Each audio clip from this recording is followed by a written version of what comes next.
Kambi mar All Media Services mano laktar SK Macharia otero ywak e dala mosenindo gaye mar ODM Raila Odinga e gwenge ma Bondo County ma Siaya. Laktar SK osir kod Governor ma Homa Bay Gladys Wanga mabende e jakom mar duond bura mar ODM. SK oywago Raila Odinga kaka osiepne mar higni mathoth kendo jal mosechiwore ne piny Kenya maloyo ng'ata ng'ata. Dr. SK Macharia, jakom mar kambi fuambo Royal Media Services, olimo dala mar mosenindo Raila Odinga, matero ywak mare kendo chung'e achiel gi familia.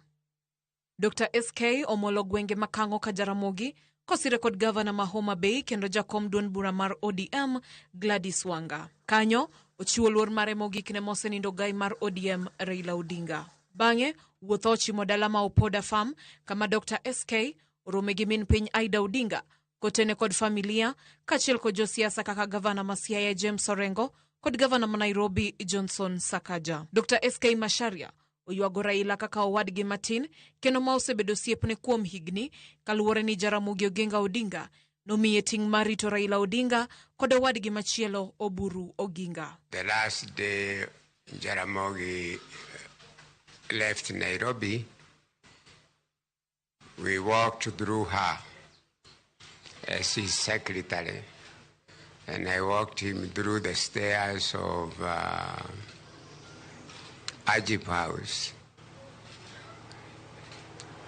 And as I put him in a car, he told me he will come back the following week. We go and see President Moi.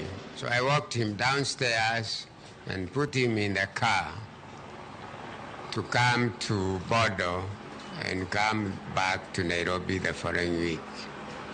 As I put him in the car in Nairobi, he told me he has two sons, one called Oburu and one called Raila. And I'm older of them, of the two of them. I take care of them.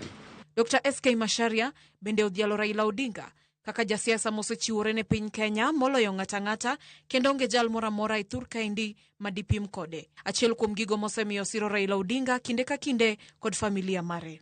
Whenever you have been hearing rumors, Akikuyu called SK, even during Matiba's time, that is supporting Raila, Oginga Odinga, or others, during Kebake's time and Uhuru's time, that I'm supporting Oginga Odinga, Raila Odinga, is because they are my brothers.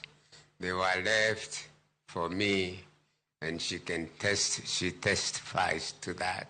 You take heart, Mama. Take heart. Thank you. We'll fight him there. He's a great man. He was a great man. Just like his father. Like father, like son. He was a great father. For this country, he has given to this country what we don't know. Maybe the history will tell us. But for now, we don't know anybody else who has given that much of his life to this country. Mama Aida Odinga korka kore olero kaka familia mare kod mano ma Dr. SK Macharia osebedo gi osiep makare kuom higni ahinya to chakre ndalo mag wuon Raila Jaramogi Oginga Odinga. Osiep mar joka Jaramogi kod SK en osiep moa mabor. Ochakore higa mar 90 akianen gachiel 90 kanyo 92 to nen ng'at mane Jaramogi ohero and osetiyo maber, oserito gi nyaka sani. Amor nobiro kaka wuono mondo bendo biyo gono osiepni oriti. Efinye Kidi, Ramogi TV.